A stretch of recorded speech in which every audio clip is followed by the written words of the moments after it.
미 연준이 5회 연속 기준금리를 동결했습니다. 파월 의장은 9월 금리 인하와 관련해서 결정된 부분은 없다고 밝혔습니다. 트럼프 대통령이 관세 협상과 관련해 한국 측 무역 대표단과 회담을 진행할 예정이라고 밝혔습니다. 마이크로소프트의 2분기 EPS와 매출이 예상보다 높게 나오면서 시간외 거래에서 6% 급등 중입니다. 트럼프 대통령이 구리 관세 50%에 서명하면서 구리 선물이 20% 가까이 폭락했습니다. 미국의 7월 ADP 민간 고용이 10만 4천 명 증가하면서 예상치를 웃돌았습니다. 미국의 2분기 GDP 증가율이 3%로 집계되면서 예상치를 상회했습니다.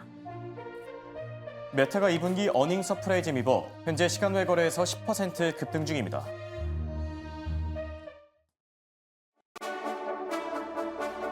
여러분 안녕하십니까? 굿모닝 오늘의 증시 박지영입니다. 안녕하십니까? 홍성진입니다. 뉴욕 증시는 오늘 새벽 혼조세로 마감됐습니다. FOMC 결과 예상대로 동결이 나왔음에도 불구하고 파월 의장의 다소 매파적인 발언이 나오면서 지수가 하락 전환된 건데요. 네, 맞습니다. 트럼프 대통령의 금리 인하 압박 수위가 계속 높아지는 상황에서 이번만큼은 비둘기가 아닌 매파를 선택한 게 상당히 이례적이라는 평가들도 나옵니다. 자, 이런 가운데 메타가 서프라이즈한 실적을 발표하면서 시간외에서 10% 넘게 폭등하고 있고 마이크로소프트 역시도 8% 급등 중입니다.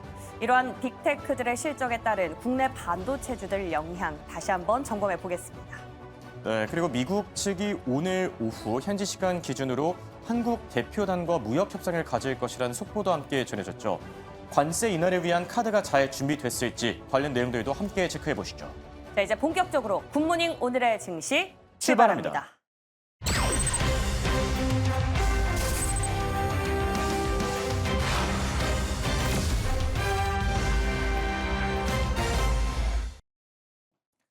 밤사이 미국 증시는 말 그대로 롤러코스터 장세를 나타냈는데요. FOMC 회의와 경제 지표들, 여기에 또 기업들의 실적 발표와 관세 관련 속보까지 정말 하루 만에 이렇게 많은 뉴스들이 쏟아진 날이 있을까 싶을 정도로 상당한 많은 이슈들을 소화하면서 높은 변동성을 나타낸 하루였습니다. 다우지수는 0.38% 하락했고요. S&P 500 지수는 0.12% 하락했고 반면 나스닥 지수만 홀로 강보합권에서 간신히 거래를 마친 모습입니다. 그럼 피미즈 맵을 통해서 11개 섹터의 흐름도 같이 확인해 볼까요? 오늘은 11개 섹터 가운데 가장 많이 올라줬던 게 유틸리티와 커뮤니케이션 쪽이었고요. 그리고 종목 가운데서는 서학개미들이 가장 많이 담고 있는 기업 가운데 하나죠. 엔비디아와 팔란티어가 나란히 급등했고 또 시간 외 거래에서 장을 마감하고 나서 실적을 발표한 기업들 마이크로소프트와 메타였는데요. 두 기업 모두 어닝 서프라이즈 힘입어서 현재 시간 외 거래에서 마이크로소프트는 6%, 그리고 메타는 10% 급등 중입니다. 메타는 이렇게 실적 발표 때마다 늘 좀 좋은 결과를 내놓지 않나 생각이 들기도 하고요. 자, 한편 채권과 외환 시장도 FOMC 회의와 경제 지표들을 주시하면서 높은 변동성을 나타냈는데요. 특히 미국의 2분기 GDP가 예상치보다 훨씬 더 잘 나와주고 또 고용 시장 역시나 여전히 견조함이 나타났었죠. 자, 이렇게 예상보다 강한 경제 그리고 FOMC 회의의 매파적인 발언들까지 더해지면서 10년물 국채금리는 상방 압력을 받으며 4.36%까지 올라섰고요. 달러 인덱스는 장중한 때 100마저 근접하면서 99 후반까지 단숨에 올라선 상태고 또 이에 따른 여파로 현재 역외 시장에서 원달러 환율은 1,393원대에서 거래 중입니다. 자, 그럼 이어서 외신들이 주목한 이슈들 하나씩 체크해 볼까 하는데요. 우선 밤사이에 있었던 하이라이트죠. 파월 의장의 기자회견 발언 영상부터 확인해 보시죠.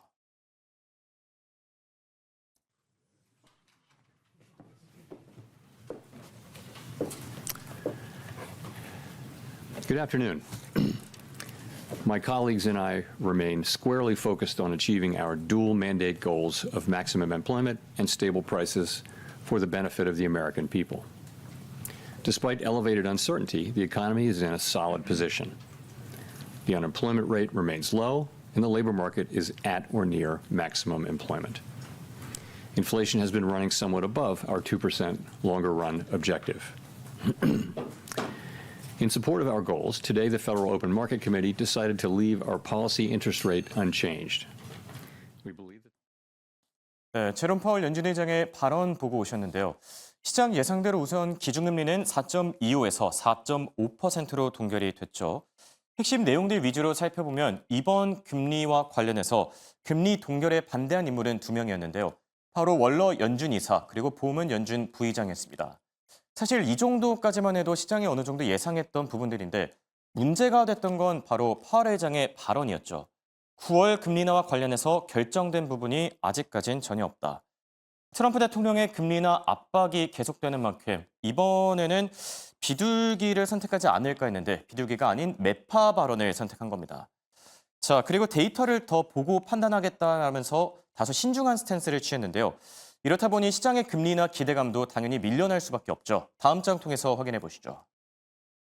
자, 지금 보고 계신 표는 시장 관계자들 그리고 트레이더들의 금리 전망치를 확인할 수 있는 CME 패드워치의 자료인데요. 금리 인하 시기 미뤄지나 지금 보시는 것처럼 금리 동결 가능성이 하루 만에 35%에서 53%까지 늘어난 겁니다. 어제만 하더라도 35% 수준이었는데 하루 만에 금리 인하와 금리 동결 가능성이 50대 50 정도로 비슷해진 거죠. 아무래도 파월 회장의 매파 발언이 영향을 미쳤을 것으로 보이고요. 여기에 또 앞서 말씀드린 것처럼 경제 지표가 예상보다 상당히 강하게 나왔죠. 이런 점들이 조기 금리 인하에는 좀 부담으로 작용하지 않을까 싶습니다. 자, 이어서 살펴볼 세 번째 키워드는 밤사이 쏟아진 관세 관련 소식들입니다. 자, 밤사이 관세 관련 소식들 말 그대로 쏟아졌는데요. 우선 트럼프 대통령 구리와 관련해서는 50% 관세 서명하겠다라고 밝혔습니다. 가격은 결국 폭락할 수밖에 없었죠. 구리 선물 가격이 20% 폭락을 했고요. 이 외에도 관세 관련 소식들이 많이 나오는데요. 우선 브라질과 관련해서는 50% 관세를 부과하는 행정명령에 서명하겠다라고 밝혔고요. 또 협상 진동 끝에 인도와 관련해서는 8월 1일부터 25% 관세를 부과하겠다라고 밝혔고 또 가장 중요한 우리나라와 관련된 내용이죠. 협상단과 오늘 오후에 만날 것이고 한국이 관세 인하랑 관련된 이 내용들을 제안을 가져왔기 때문에 관심을 갖고 들어보겠다라고 밝혔습니다. 해당 내용들도 투자를 하실 때 참고해 보시면 좋을 것 같고요. 자, 끝으로 내일장 체크포인트까지 함께 보시죠. 내일은 미국의 6월 PCE 가격 지수가 공개됩니다. 인플레이션과 관련해서 상당히 중요한 척도가 되지 않을까 싶고요. 또 오늘 BOJ의 금리 결정이 나오는데요. 내일 미국 증시는 어떻게 반영될지 지켜보는 게 관전 포인트가 되겠고 내일 장 마감 이후에 애플과 아마존의 실적이 발표되는 점까지 참고하시기 바랍니다. 자, 마이크로소프트와 메타 장 마감하고 실적을 발표했는데 두 기업 모두 상당히 잘 나왔죠. 관련된 소식들 김현수 아나운서와 체크해 보시죠. 네, 오늘 장 마감하고 나서 마이크로소프트와 함께 메타의 실적이 발표됐습니다. 일단 7개 기업 분위기부터 살피고 넘어가시죠. 전반적으로 혼조세를 보이는 가운데 엔비디아 2% 넘게 올라주고 있습니다. 일각에서는 현재 목표 주가 $200까지 상향하는 리포트도 나오고 있다는 점 참고하시면 좋을 것 같고요. 오늘도 52주 신고가 새로 썼다는 점 확인하겠습니다. 앞서 말씀드렸던 두 기업, 오늘은 실적 발표를 기다리면서 장 중에는 보합권으로 장세를 가져갔는데요. 다음 장 통해서 실적 어떻게 나왔는지 확인해 보시죠. 먼저 마이크로소프트부터 보겠습니다. 실적 어떻게 나왔을까요? 예상치와 함께 실제 매출액과 EPS 한번 비교해 볼 텐데요. 실적 부문에서 매출과 EPS 모두 예상치를 상회한 모습 확인하실 수가 있습니다. 하지만 앞서 말씀을 드렸던 것처럼 장 마감 후에 실적이 나왔기 때문에 오늘 장중에는 보합권으로 장세를 가져갔다는 점 확인하겠습니다. 그럼 어닝콜과 함께 이번 실적 발표에서 좀 어떤 점을 주목을 해봤어야 할까요? 투자자의 시선은 역시나 클라우드 부문이었어야 할 겁니다. 핵심 성장 동력이기 때문인데요. 그 안에서는 애저 클라우드 부문이 가장 주목을 받고 있죠. 지금 현재 애저를 포함한 인텔리전트 클라우드 수익 전년 대비 26% 넘게 올랐다라고 하고요. 여기에 더해서 애저와 함께 기타 클라우드 서비스 매출은 전년 대비 34% 넘는 상승을 이뤄냈다고 합니다. 750억 달러의 매출 이뤄냈다는 점도 확인하도록 할게요. 콩콜 진행 중인데요. 체크포인트는 어디가 될지도 함께 살펴보겠습니다. 일단 자본 지출 예측치가 중요하겠습니다. 지난 구글의 실적 발표 당시에 자본 지출 예측치가 상향 조정이 되면서 전반적으로 AI 데이터 센터에 투자하는 기업들도 주가가 오름세를 보인 적이 있죠. 이 부분 함께 체크를 해보셔야겠고요. 특히나 여기에 더해서 인력 감축 계획도 확인을 해보셔야겠습니다. 이전에 보잉 같은 경우에는 예상치 대비 견조한 실적을 내놨지만 인력 감축에 대한 이야기가 나오면서 4% 넘게 하락하는 모습을 보였죠. 인력 감축에 있어서는 6,000명 이상을 해고했다라는 점이 50주년 기념 행사처럼 이루어졌다는 점도 함께 업데이트하시면 좋을 것 같고요. 마지막으로 GitHub 기능을 도입했는데 이게 어떻게 이루어지고 있는지, 어떤 방향으로 나아가고 있는지도 확인해 보시면 좋을 것 같습니다. 그럼 다음 장 통해서 또 다른 실적도 확인해 보시죠. 메타입니다. 메타도 역시나 실적, 매출과 EPS 모두 예상치를 상회한 것으로 나타났습니다. 수치 자체 확인해 보시면 좋을 것 같고요. 하지만 앞서 말씀드린 것처럼 메타도 오늘은 장중에 보합권으로 장세를 가져갑니다. 실적 부분에서 메타는 어떤 부분을 좀 주요하게 체크를 해봤어야 할까요? 역시나 앞서 말씀드린 것처럼 구글과 이어지는 맥락입니다. 자본 지출 규모 중요할 텐데요. 이번에는 전년 대비 660억 달러에서 720억 달러로 그 선을 상향 조정했다라는 부분도 확인하겠습니다. 여기에 좀 손실이 걱정됐던 부분은 메타버스 사업부입니다. 이번에도 손실을 좀 이어갔다라고 하는데요. 2분기 매출은 3억 달러가 넘는 규모고요. 영업 손실도 45억 달러가 넘는 규모라는 점 체크하겠습니다. 손실은 이어지고 있기는 하지만 이번 2분기 손실 같은 경우는 시장 예상치를 하회했다라고 하네요. 불행 중 다행인 소식이고요. 세 번째로는 채용입니다. 채용 부분에 있어서는 성장의 가장 큰 두 번째 동력이 될 것이다라고 이야기를 했는데요. 2026년에는 연간 비용 성장률이 채용 부분에 있어서 올해를 이길 것이다라고 이야기하기도 했다는 점, 직접적인 언급이 나왔다는 점도 확인하겠습니다. 마지막으로 앱 제품군의 일일 활성 사용자 수도 6%가량 올랐다라고 하는데요. 메타에 있어서는 광고까지도 이어지는 매출의 든든한 두 기둥, 인스타그램과 페이스북이 있죠. 일일 사용자 수도 계속된 오름세 보이고 있다는 점 체크하겠습니다. 실적 발표 M7 오늘은 두 기업이었습니다. 메타 같은 경우에는 10%대 상승해서 약간의 상승폭을 축소하면서 지금 현재 시간외 거래에서는 9%, 마이크로소프트는 7% 상승 중에 있는데요. 실적 발표 이후 호실적을 알리면서 주가가 급등했는데 이 이후의 전략은 어떻게 세워봐야 할지 지금 바로 만나보시죠. 자, 이번에 미국 증시 투자 전략 세워보는 시간입니다. 도움 말씀에 송범선 썬투자 실장 나와 계십니다. 안녕하십니까? 안녕하십니까?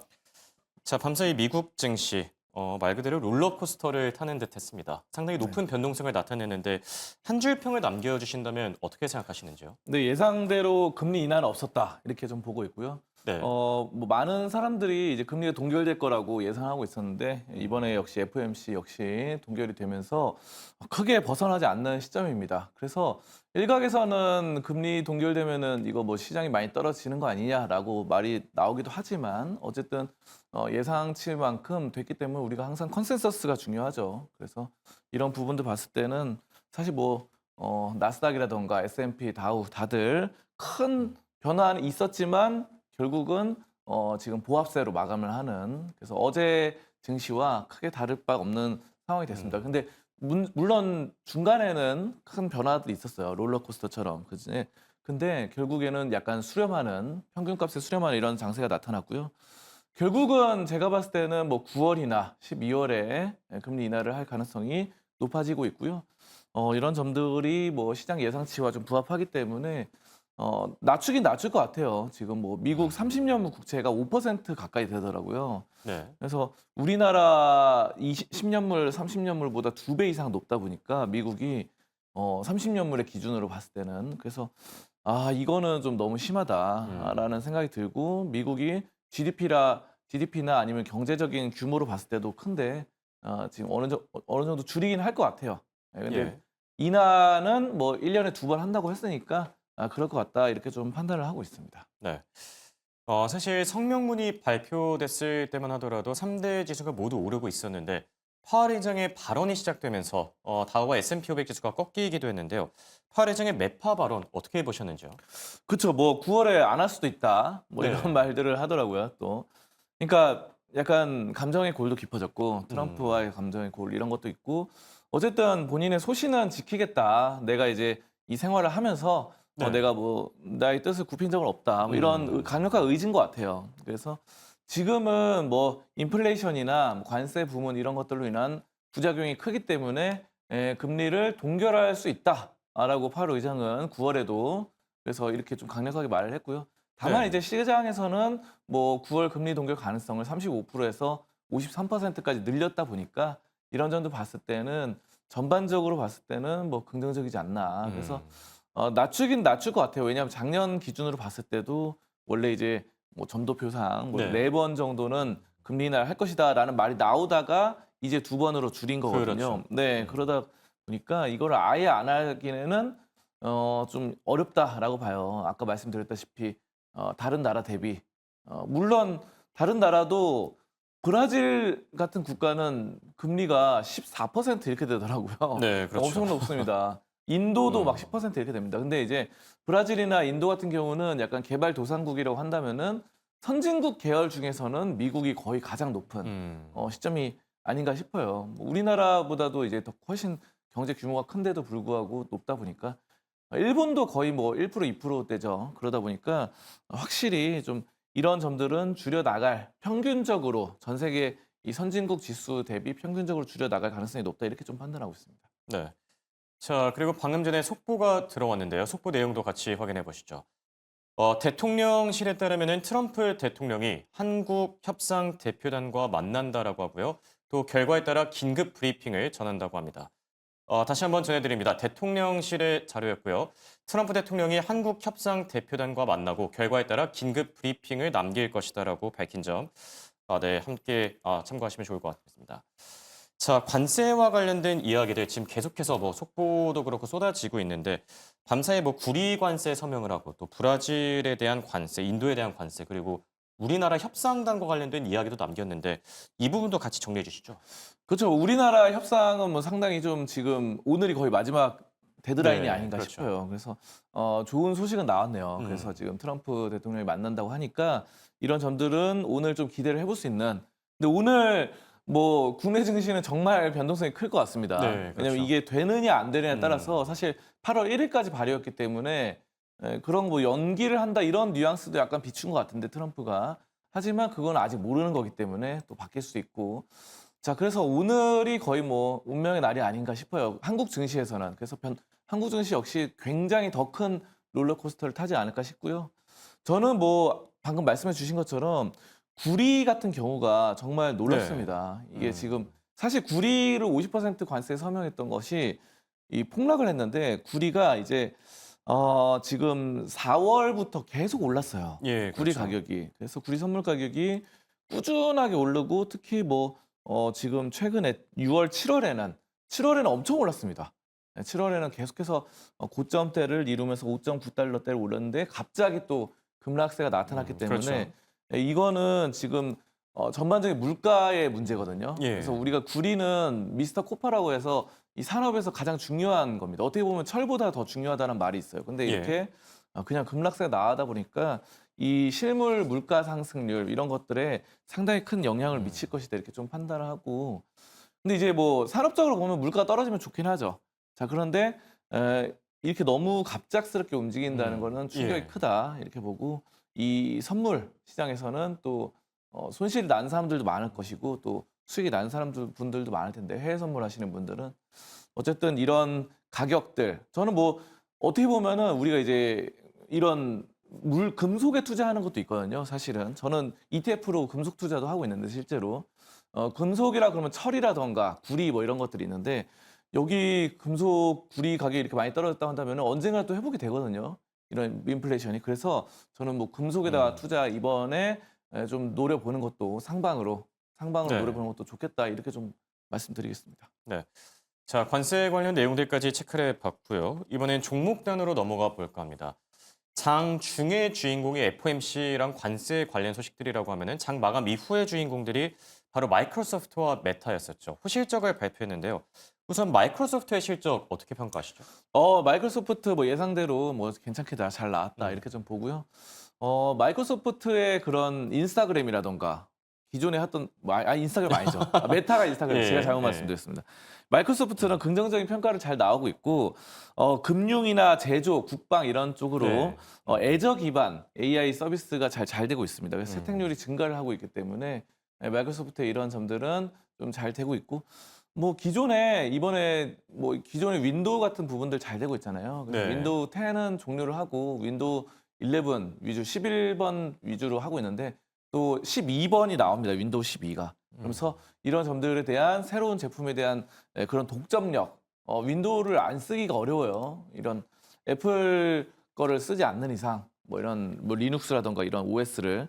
자, 그래서 지금 AI 인프라 투자 이런 클라우드 서비스 활발히 되고 있고 이 애저가 수요가 강력한 상황입니다. 그래서 클라우드 쪽으로 마이크로소프트는 잘 되고 있다 이렇게 좀 보고 앞으로의 뭐 이런 마이크로소프트는 안정적인 실적들 그동안 꾸준하게 유지를 했어요. 자, 그러다 보니까 앞으로의 좀 발전 가능성도 기대된다 이렇게 좀 보도록 하겠습니다. 네. 지금 보면 M7 기업 가운데 테슬라를 제외하고는 계속 어닝 서프라이즈, 호실적들을 발표하고 있는데 마이크로소프트는 지금 뭐 시간 외거래에서 7%, 이제 9%까지 또 상승폭을 확대하고 있고요. 자, 그리고 마이크로소프트도 마이크로소프트인데 또 많이 오른 기업이 메타입니다. 메타도 지금 시간 외거래에서 급등하고 있는데 메타의 실적은 어떻게 보셨죠? 메타도 좋게 나왔죠. 메타도 사실 메타는 마이크로소프트랑 다르게 예상치가 좀 안 좋을 것이다라는 의견도 좀 있었는데요. 예. 하지만 또 좋게 나왔습니다. 서프라이즈가 나오면서 매출이나 순이익 모두 2분기 서프라이즈 나오면서 괜찮았고 최근 분기 실적 발표마다 어닝 서프라이즈를 기록을 했습니다. 그러면서 AI 광고에서 탁월한 역량을 발휘하는데요. 제가 아까 앞서서 좀 잘못 말씀드렸는데 메타가 인스타그램하고 네, 그렇죠. 페이스북을 하죠. 원래 페이스북이었는데 종목명이 네. 이 저커버그가 이름을 바꿨죠, 메타로. 그렇죠. 근데 뭐 인스타그램도 해야 되니까 인스타그램을 놓칠 수 없잖아요. 지금 어떻게 보면 페이스북보다 인스타그램 사용자가 더 많아졌기 때문에 영향력이 더 크죠. 예, 그래서 우리가 이제 인스타그램과 페이스북을 양대축으로 해서 굉장히 광고가 잘 되고 있습니다. 결국 이거 지금 하는 게 돈벌이 위해서 하는 거기 때문에 AI 광고를 인스타그램과 이 페이스북을 하고 있고 실제로 이런 말이 많이 나온다고 합니다. 우리가 이제 뭐 예를 들어서 뭐 가족과 함께 친구와 함께 오늘 어떤 옷을 사야겠어 이렇게 말을 했는데 그 옷을 사야겠어라고 했던 것이 인스타그램에 그냥 뜨는 거예요. 네, 그래서 인스타그램에 핸드폰을 딱 켰는데 그 옷에 관련된 그 기종이 뜬다. 이런 말들이 최근 많이 나오더라고요. 그래서 이거 핸드폰이 우리의 대화를 듣고 있는 거 아닌가. 인공지능이 뭐 이런 논란까지 나오고 있는데요. 그래서 저커버그가 신기술을 개발해서 이런 거 하고 있는 거 아닌가라는 생각 들지만 이건 음모론에 일단은 예. 불과하고요. 음모론이라는 거 말씀드리고 어쨌든 지금 굉장히 AI 서비스가 잘 되고 있다는 측면을 말씀드린 거고 최근에 인재에 많이 투자를 했죠. 그렇죠. 새로운 예. 인재 또 인프라 투자 대규모 자금 투입을 했는데 아직은 다만 이제 가시적인 성과는 나오고 있지 않아요. 근데 이런 부분들은 보통 좀 한 몇 년 지나면 나옵니다. 그래서 당장 그 새로운 인재가 뭐 적응해서 잘 하기가 어려울 수도 있기 때문에 나중에 좀 잘 될 것 같고 다만 이제 새로운 투자를 인프라 투자를 많이 하다 보니까 이런 지출 비용에 따른 큰 증가, 지출 비용 큰 증가 이런 것들은 약간 우려가 되긴 해요. 네. 뭐 이런 점들이 있습니다. 그리고 가상과 이제 가상현실, 증강현실 이런 부분에 대한 영업 손실은 아직 있다고 합니다. 그래서 이런 부분은 아직 악재로 작용하지만 어쨌든 어닝 서프라이즈 전체적인 규모로 봤을 때는 어닝 서프라이즈가 맞고 이런 점들로 우리가 주가가 좀 좋아지고 있다. 이런 점들은 좀 메타가 굉장히 긍정적이다 이렇게 좀 말씀드리겠습니다. 네. 자, 이렇게 마이크로소프트와 메타가 어닝 서프라이즈를 발표했는데요. 그렇다면 국내 증시 오늘장에 좀 잘 가질 수 있는 기업들이 있을까요? 오늘 우리나라도 이제 인터넷 관련 기업들이 좀 괜찮을 것 같아요. 메타라던가 마이크로소프트가 어쨌든 컴퓨터, 인터넷 이쪽, 클라우드 이쪽 서비스이기 때문에 예. 애저도 그렇고 클라우드죠. 그래서 뭐 클라우드나 인터넷 하면은 뭐 일단 떠오르는 거는 뭐 네이버가 좀 예. 떠오르고 카카오 역시 좀 떠오르고요. 뭐 앞서서 나오는 카페24 이쪽도 괜찮습니다. 카페24 같은 경우도 이제 인터넷을 관리하는 여러 가지 홈페이지라던가 이런 쪽 관리하는 기업이죠. 그러다 보니까 괜찮은 기업들, 인터넷 관련주들 이런 점들이 좀 클라우드 서비스 이런 쪽도 괜찮다. 그래서 많은 지금 화면에 있는 뭐 솔트웨어라던가 아니면 데이터 솔루션 등등이 좀 기대된다 이렇게 좀 말씀드리겠습니다. 예. 네. 클라우드 관련주들 오늘 하루 동안의 흐름 기대해 보셔도 좋을 듯 하고요. 자, 그리고 스타벅스가 어제 실적을 발표했죠. 그런데 생각보다 매출 부진 여파가 상당한 듯 합니다. 주가에도 지금 뭐 반영이 되고 있고. 스타벅스는 어떻게 보시죠? 스타벅스가 뭐 6분기 연속 네. 연속 매출 감소를 했다라는 부분이 있는데요. 근데 어쨌든 매출 감소가 있고 이런 점들이 좀 안 좋게 나오긴 합니다. 그래서 1년 이상 영업한 동일 매장 매출이 6분기 연속 감소를 했다라는 부분들이 있고 다만 이제 중국 매출은 뭐 2%가량 증가를 했죠. 그래서 이런 점들은 좀 긍정적으로 판단됩니다. 자, 근데 매출 부진을 극복하기 위해서 노력을 합니다. 그래서 바리스타를 추가로 고용을 하는 뭐 이런 신규 모델 서비스를 준비하고 있는데요. 이런 점들에 따라서 다음 달부터 북미 직영 매장이 도입되는 이런 그린 에이프런 서비스가 이제 4분 내에 음료수를 제공한다고 합니다. 커피라던가 음료수를. 네. 그래서 이런 점들이 빠르게 좀 더 하기 위해서 도입을 하다 보니까 이제 뭔가 스타벅스도 혁신이 필요하다 이렇게 싶고요. 이런 점들에 따라서 스타벅스 앞으로의 방향성 좀 긍정적으로 판단된다. 저는 뭐 이런 점들은 좀 꾸준히 잘 될 것 같아요. 앞으로 브랜드 가치가 한번 있는 기업들은 웬만하면 꺾이지는 않습니다. 그래서 저는 스타벅스는 여전히 좀 단기 실적은 6분기 연속 안 좋아졌지만 장기적으로 봤을 때는 긍정적이다 이렇게 좀 판단하도록 하겠습니다. 네, 스타벅스 관련 내용까지 살펴봤고요. 오늘장 관심주로는 쉐브론을 들고 와 주셨는데 어떤 모멘텀 찾아볼 수 있을까요? 네, 국제 유가가 좀 많이 올랐었다는 측면을 좀 보도록 하겠고요. 지금 미국이 러시아를 압박합니다. 관세적으로도 압박하고 전쟁 이런 부분도 종결시켜라 이렇게 계속 압박을 하죠. 그리고 간밤 사이에 이제 나왔었던 주요 지표 중에 하나가 원유 재고인데요. 네. 원유 재고가 이제 간밤 사이에 나오면서 미국에서 원유 재고가 증가를 했어요. 그래서 이런 점들이 원유 관련주들의 상승세를 불러일으킬 수 있다라고 봅니다. 다만 뭐 주가적으로 쉐브론이 좀 떨어지긴 했는데 네. 쉐브론 역시 원유 대장주이다 이렇게 말씀드리고요. 국제유가가 69달러까지 올라갔기 때문에 이런 점들 긍정적이고 여기에 더불어서 엑스모빌까지도 우리가 좀 살펴볼 필요는 있다라고 보시고요. 근데 이제 어쨌든 지금 원유재가 올라가면은 원래는 쉐브론이나 이런 쪽은 좋거든요. 70달러 이상까지 올랐죠. 그래서 저는 이런 점들이 단순한 기술적인 반락일 뿐이고 장기적으로 봤을 때는 국제유가 상승과 함께 이런 점들은 이렇게 좀 긍정적으로 상방으로 좀 뻗어 나가고 있다. 이런 추세적인 측면이 상방이다 이렇게 좀 보면서 오늘 관심주로 쉐브론을 뽑도록 하겠습니다. 네. 쉐브론은 8월 1일에 또 실적을 발표하죠. 당장 내일 모레입니다. 해당 소식들도 참고해 보시면 좋을 듯합니다. 지금까지 도움말씀의 송범선 썬투자실장과 함께했습니다. 감사합니다. 감사합니다.